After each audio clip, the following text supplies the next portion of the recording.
So welcome back to Burn and Barrel, and today we're going to be reviewing some Buffalo Trace. So this is a bottle that obviously a lot of people have heard about, even more the distillery. A lot of people have heard about Buffalo Trace and all their products. This is a pretty big legacy distiller that's been doing it for a while, and they truly do have a lot of really good products.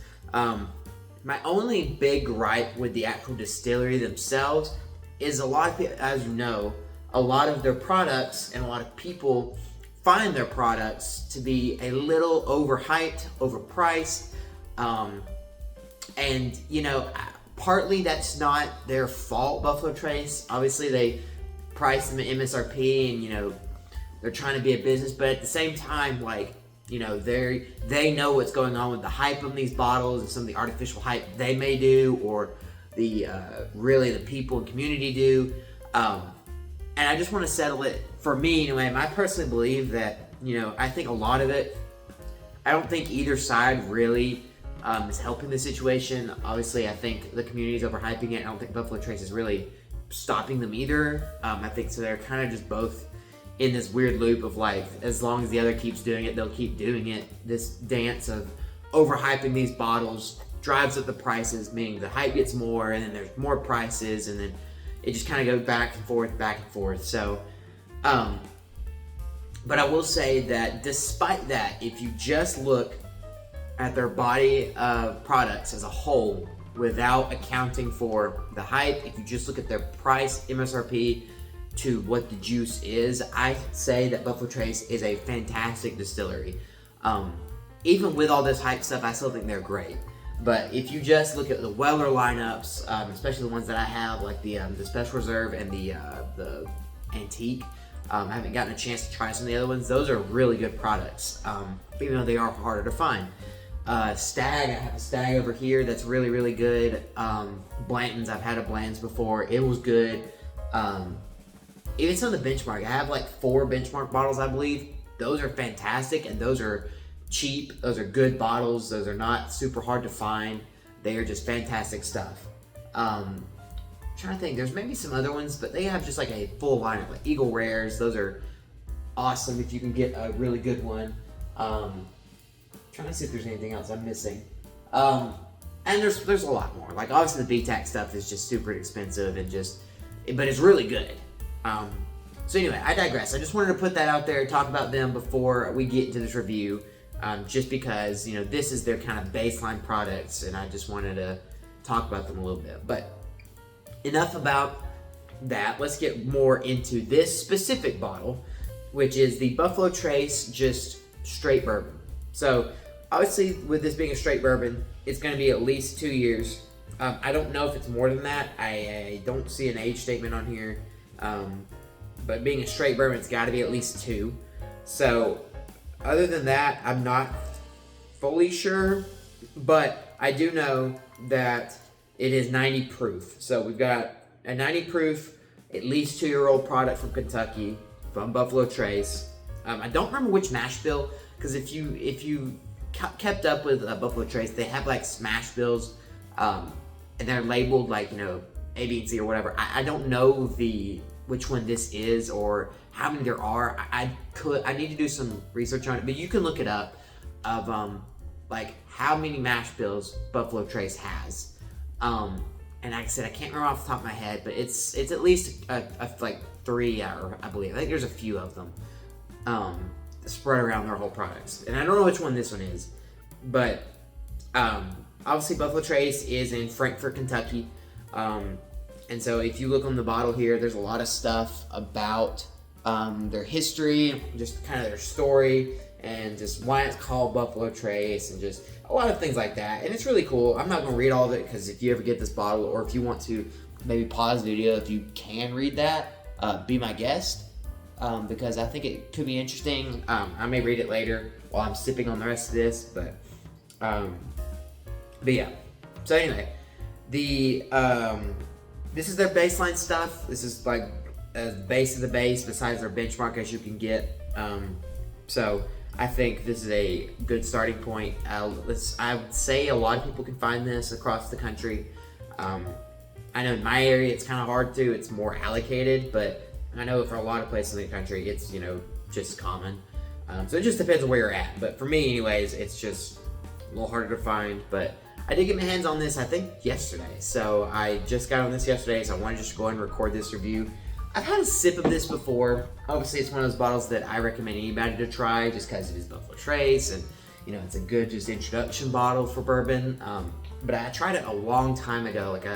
I think my dad had a bottle of it, and I tried to pour out of it, and it was good from what I remember. But that was like 2 years ago or something like that. So it's been a minute. I will say it's been a minute. But this is the first bottle I've ever actually owned personally, so I'm really excited to see what this holds.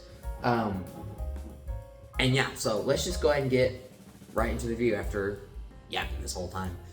So with it being, the baseline product, 90 proof, the color's light, a little lighter. It's definitely not the lightest I've ever seen, but I wasn't expecting it to be super dark or nothing. Like you can see, it's got a little bit of color, but definitely on the lighter side for sure. No doubt about that. Which makes it very interesting. So I'm interested, like I said, to see what it's gonna be like after not having it all this time and kind of just seeing what. And I've had some of their other products, their older products. I'm interested to see how this holds up to that versus maybe like the benchmarks and things like that. So let's just go and get right into the nose. So kind of expected. It's a little light. Like I'm not getting like a whole lot. I'm getting a little. I want to say like a little Smartie note, like if you ever had Smarties or like sweet tarts kind of thing. It's like tarty kind of thing, like the candy, like a sweet tart or a Smartie, something like that. Just that kind of vibe. Again, it's all light. Like I'm not getting a ton out of here, but I do getting a little bit. Little Smarties, a little like a little orangey maybe, but past that, like it's not. I'm not getting a lot, and like it's not like it's got some sweetness to it through that Smartie and kind of citrusy note, but it's nothing like super natural, like just absolutely natural orange or just any natural things. This is definitely still naturally flavored. They haven't added anything to this, but I'm just saying the smell. It smells like an artificial candy kind of thing, which is nice. It's just, like I said, lighter. It's like a dusting of Smarties, if you will. So it's like if you kind of just crumbled it up and just threw it in the air and then just smell a little bit of it as it comes down. That kind of is the vibe. Yeah, maybe like a Smartie dusted orange peel. I don't know. Just kind of that smell. It's quite nice. It's nice. It's not intrusive. It's not in your face. It's not going to be just, like punching you in the nose. It's not complex, so you can just kind of sit with this and just enjoy it for what it is, at least on the nose. And yeah, so that's all I really have to say about the nose. So let's just get right into the palate.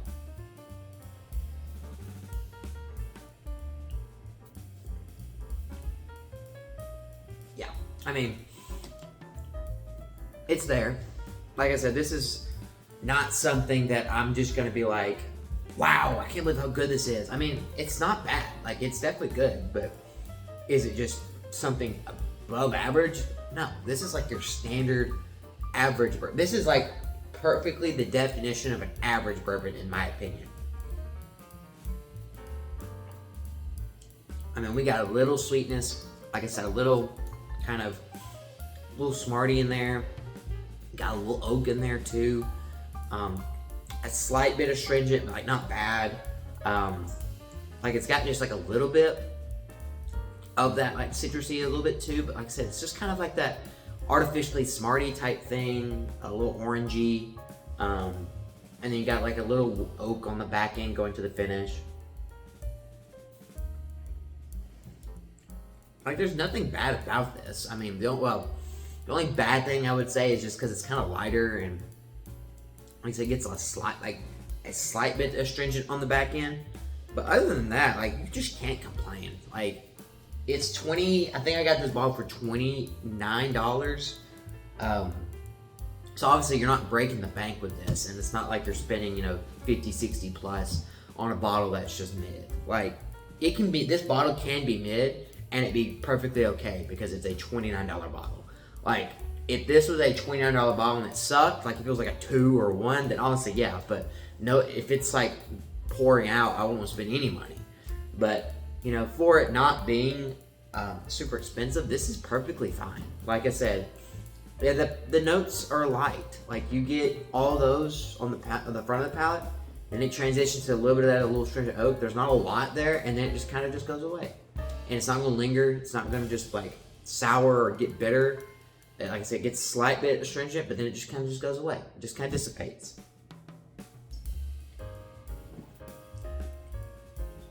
Yeah, like I said, Smartie, orange.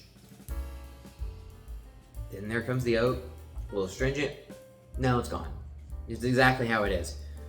And honestly, for a bottle like this in this price range, that's exactly what you want. Like I said, this is the kind of bottle that if I had a friend that was like, I'm just getting into bourbon, what would you recommend? First of all, I would recommend those benchmarks. Honestly, any of them, besides the old number 8, maybe not that one, just because that one is a light and the other ones are just much better. So that one I would recommend. This one I would make maybe like another thing I would recommend, just because it's iconic, first of all. Second of all, it kind of introduces you to Buffalo Trace's like mash bills, and if you even like that, you can kind of go down that rabbit hole. But this is definitely one of like my top 3 or 5 recommended early bourbons. You know, I would put something like this in there, like one of the benchmarks. I'd probably put like not Jim Beam, I'd put like a Jim Beam Black in there. I'd probably put like if you want something a little bit more expensive, maybe like maybe like a Heaven Hill Ball and Bond. I think those are really good.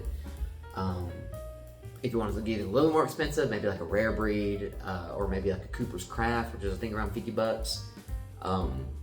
But as far as the top 3, this is absolutely going to be in one of them, one of those spots, just because it's not going to be in your face and not going to be repulsive. Obviously, it's going to have a little sweetness for you. If you like that, it's got like a little bit of like just a few notes, and if that helps you dip your toe without getting just absolutely just whacked in the face with proof, complexity, flavors. Like, it doesn't have high proof, but it's also not 80 proof, so I think that's really nice. It's got a couple bits of notes, so you can just really focus on that solely. And I mean, it's got a nice feel to it, and it's got a nice slight sweetness to it. So like, obviously it's not gonna be bad. For me, obviously this is gonna be a lower end bottle just because of all the other ones I've tried, but it's still not bad. It's definitely just like a 5 out of 10 flat for me. You can't get any more average, I think, than this, and that is a good thing.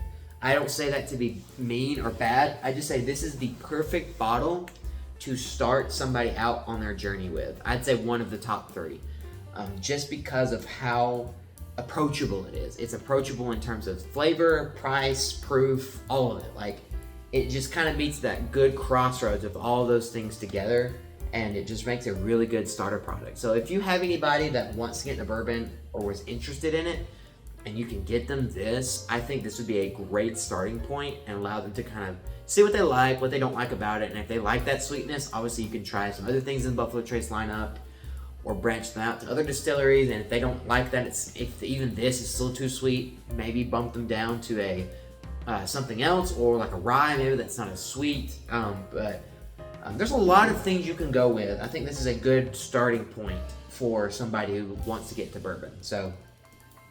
But that's my review, and so as always, you can check down in the link below, or in the description below, to find a summarized version of this review.